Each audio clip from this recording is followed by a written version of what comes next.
So here's what's going on. Pacioretty signs the 1-year deal with the Leafs. It's worth $873,770 with an additional $626,230 in games played bonuses.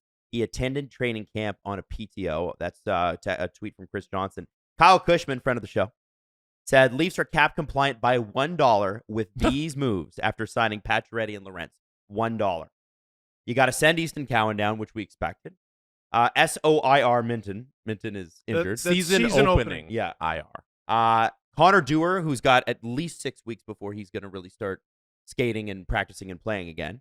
And then on LTIR, Yarn Croak, Hakanpää, and Dakota Mermis. And I don't think Dakota Mermis was going to make the team anyway, but it's something of note. Mm-hmm. And Yarn Croak, who did play, and there's a lot of people. I thought he looked good too. I thought he did too, but he's been struggling apparently with a lower body. And that's been the thing. If Vegas did this, are we upset?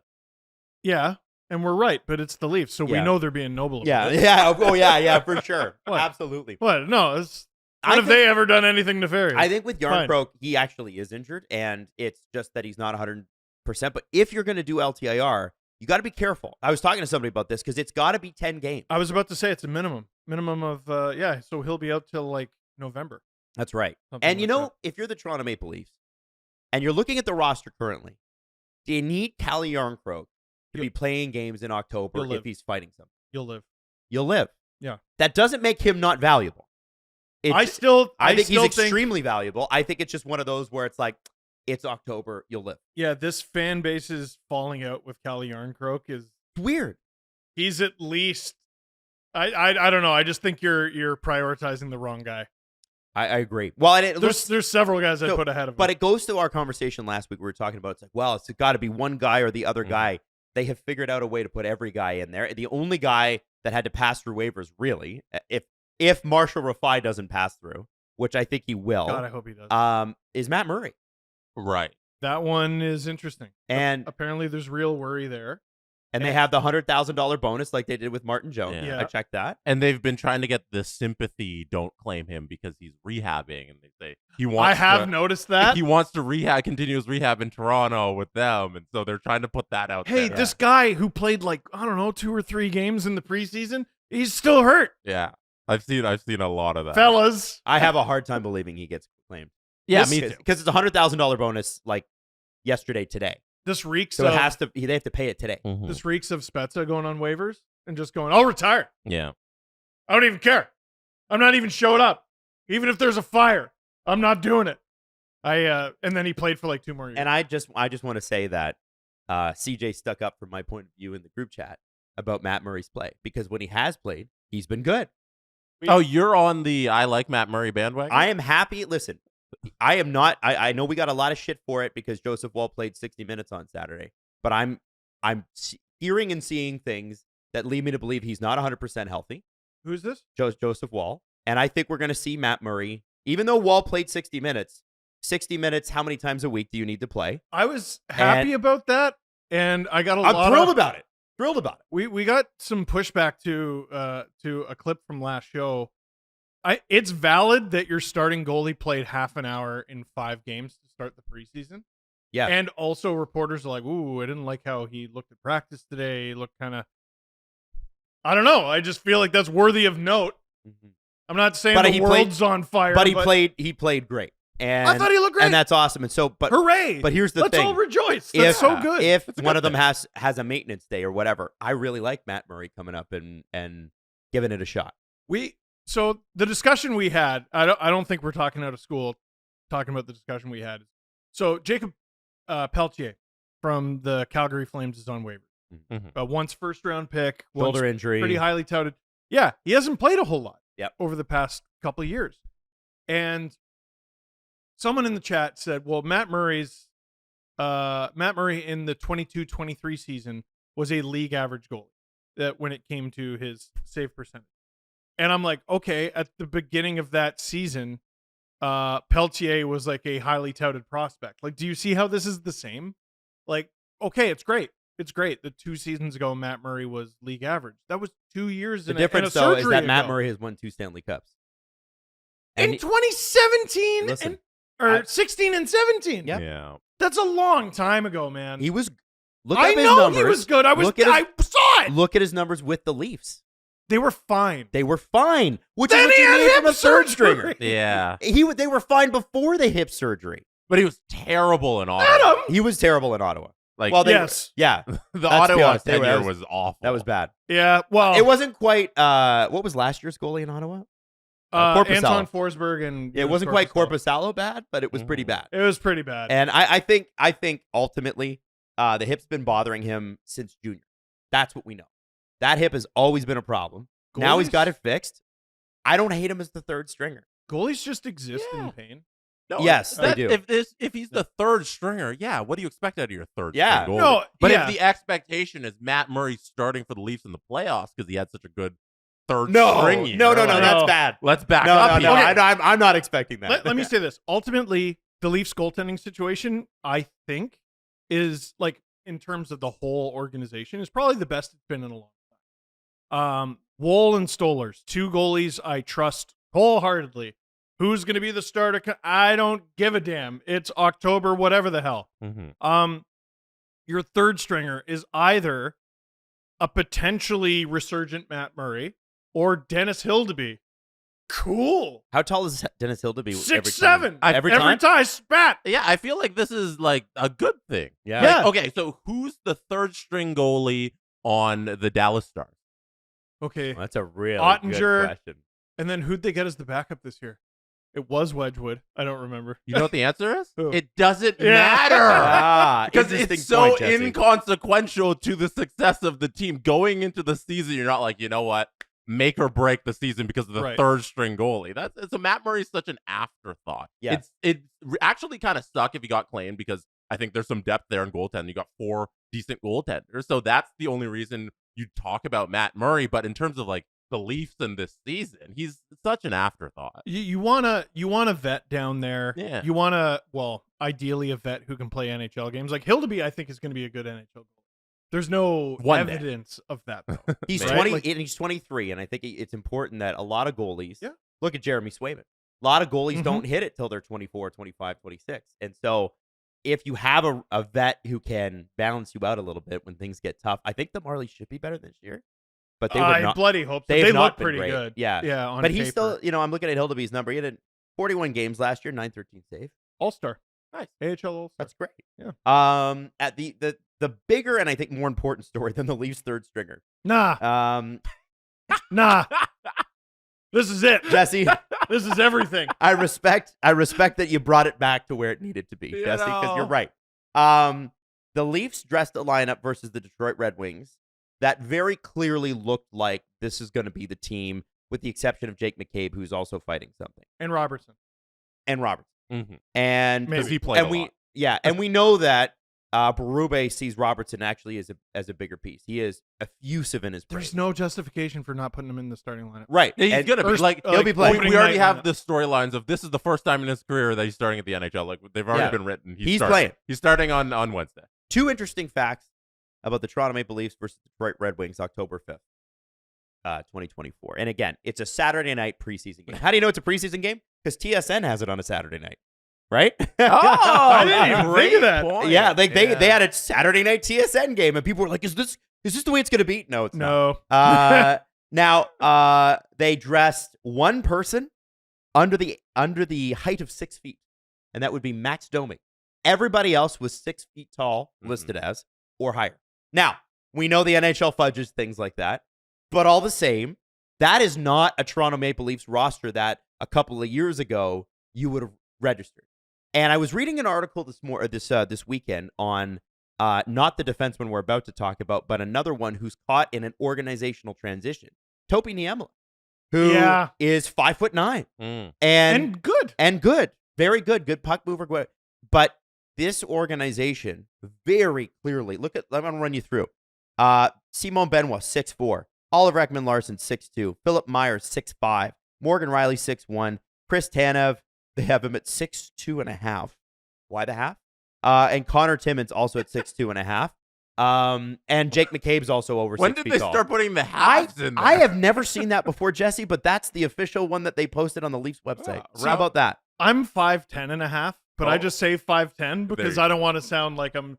No. I'm like I'm practically 6 foot. Right, you're stretching for that. I don't want to be Yeah, one of those. yeah. I don't So want to am be I. one of those. And so I Yeah, am round up or down. Like, Come on. Like, just be one or two, the other. Like, don't be Yeah. difficult about this. But funny. but anyway, Topi Niemela may not. We don't know what his future is here because it's difficult to see a lineup that looks like this and then Topi Niemela at 5'9". So, okay, on the back end, I suppose it's a little bit different. But like Brad Treliving, despite liking, I'm far more concerned about him liking older players than I am him liking big players. But like, I'm not concerned about it. I think it's actually a good shift yeah. because it's nice. It would be nice not to get our asses kicked. But like, people are talking Physically. about it like that's all he does, and like, you know, unfortunately he passed recently, but like Johnny Gaudreau came into stardom with the Calgary Flames under Brad Treliving. Max Domi is 5'10". Yeah, like I get it. Marcus Stroman once said, "Height doesn't measure heart." Right, and then was a pitcher. and it really doesn't and then matter blocked everyone that much. and got upset at everyone. That's right. But I was there for the comeback game, and it was pretty cool. Like, yeah, I'm glad they're bigger. I don't think anyone should paint it as a bad thing. I also don't. I think it's way too much of a generalization to mean Topi Niemela's cooked. Well, it wasn't. He's not here anymore. And that wasn't the article. And Topi Niemela's got a very positive attitude about it too. He's quoted in it like He's it's good. Josh. I think it was Josh Cloakey who did it for The Athletic. But it's a good article. You should check it out. But it is something for somebody like that. Where do I sit in this organization now? Right. And I think that's really, really interesting. The guy that really should be concerned this morning is now considered, according to Jonas Siegel, 8th on the Leafs depth chart in terms of defensemen, and that is Timothy Liljegren. And if Jake McCabe is not playing Wednesday night, well, we're at Greta against the Montreal Canadiens. It's not going to be Connor Timmins that moves up to play next to Oliver Ekman-Larsson. Connor Timmins, who is above Timothy Liljegren. It's going to be Philip Myers, who will play next to Oliver Ekman-Larsson. Philip Myers, excuse me. This is you like a new coach who comes in and shakes things up. That makes things exciting. And then he does it, and we sort of go, oh, I'm not sure about that. I don't think I could have predicted Connor Timmins I was so on the Connor Timmins is not long for this team. I've been talking about him like a dead man all summer. Yeah. And now it sounds like he's going to be on the Leafs for a month. It might have been at least a month. Might have been the guy that showed up at the St. Catharines bar with his Coyotes jersey. That's right. Right? His actual Connor Timmins Coyotes brought him good luck. jersey. But Connor Timmins, good for him. I mean, too. he had a good preseason last year and then got injured and then just never fully got into the lineup. And I don't think Keefe ever trusted him. No. And I think when you look at what Connor Timmins has done, Philippe Myers is also very interesting just because he's a free agent signing and has played NHL games, but nobody really paid much attention to him. The fact that those guys with their style of play are in, I would have put Liljegren in next to a Simon Benoit. But they got caved together last year. Mm-hmm. And Connor Timmins, for $2 million less, is he $2 million less the player? No, he's not. Like, there are people that are making that argument online, by the way. That's fine. Like, I disagree. I disagree respectfully. Like, Justin Bourne kind of buried him. Liljegren? Yeah, on I think it was the 5th game of the preseason, the second last one. Do you want him out there with the lead? No. Do you want him out there to defend the lead? No. What do you have him out there for? He doesn't really kill penalties. Like in these, like he doesn't do the simple. Yeah, he does. He kills penalties, but like we their talked about penalty this. kill was in the bottom third of the league. Yes, exactly. Like, oh, we need David Kampf on the penalty kill. Oh, the penalty kill's shit. Oh, well, maybe we don't. Yeah, well, and then it was good this preseason with Lane Lambert. Told you. Mm-hmm. But like, it comes down to he doesn't do the simple things well. And that was another thing they highlighted on the show. And like, you flatly don't need this player. Could he go somewhere else and be great? Absolutely. I have no doubt. Like someone tweeted, I can't remember who it was. They're like, he's going to get waived. It's going to be Gus Forsling. And the next day he's gonna wake up as Rasmus Andersson. Like Yeah. he's gonna like take any underrated European right-handed defenseman in the league, and he's gonna wake up as that. But like it's sometimes a player does really great things, and a team just doesn't gel with them, and you're like, why don't they see it? I don't understand why they don't see it. Jared McCann. And he didn't even practice. Oh my God. That's a very good example, I'm actually. so upset. Still upset about it. This is an example of a guy who, if he breaks out somewhere else, he didn't show it here. Yeah. Right. He didn't show it in a nearly high enough percentage of his games. And like, if it turns out, oh, you got to play him in the top 4 because he can't play a bottom pair role, your team needs a bottom pair. What are you talking about? He doesn't do enough things well consistently to not be replaced by like a journeyman defender making league min. That's sad. And by the way, Philip Myers, and I'm speaking specifically about him, even Connor Timmins in this, but Philip Myers' play style is very different. Philip, excuse me. He's from Moncton. I can't tell if it's French or if it's English because he's got a French first name and an English last name, and it's the only bilingual province in the entire nation. Yeah. When I see the I don't know, the double PE at the end. Okay, Philippe. Okay, Philippe. It sounds better. Philippe Myers is a completely different play style than Timothy Lillard. Simple. Mm-hmm. And He's simple. Interesting though, guys, that the guy that could not simplify his game, could not do the simple plays, you saw flashes of brilliance, couldn't do the simple plays, all of a sudden this year is Nick Robertson. Yeah. And it's the coach saying to Nick Robertson or about Nick Robertson in the press openly, he's doing the simple things right. Mm-hmm. And that was what kept him out of the lineup with Keefe, was like he'd do an extra couple like woo at his own blue line and give the puck away. As long as you don't do that shit, the other stuff is there. And that's where I think those two guys coming into camp completely, I would say, the same trajectory in the sense that you got to establish yourself. Mm-hmm. You got to establish yourself. It's a new coach, it's a new life, whatever. Robertson has come in and gone, what do you need from me? Cool, I'll do it. Yep. And My he's done it well. only thing with Liljegren is that for a team that's $1 within the salary cap, yep, they better not have $3 million sitting in the press box all season long. Well, if you're gonna not play him, move him. He's gonna play. I'm confident of that. And I think he has to play for them to move him. I was talking to Kevin Papetti and Michael Amato on Twitter yesterday, and Michael's like, they should trade him. And I think they're right. Like, you want to get the $3 million off the books. I think you're right. Yeah. But the problem is this time of year, there are no good trades.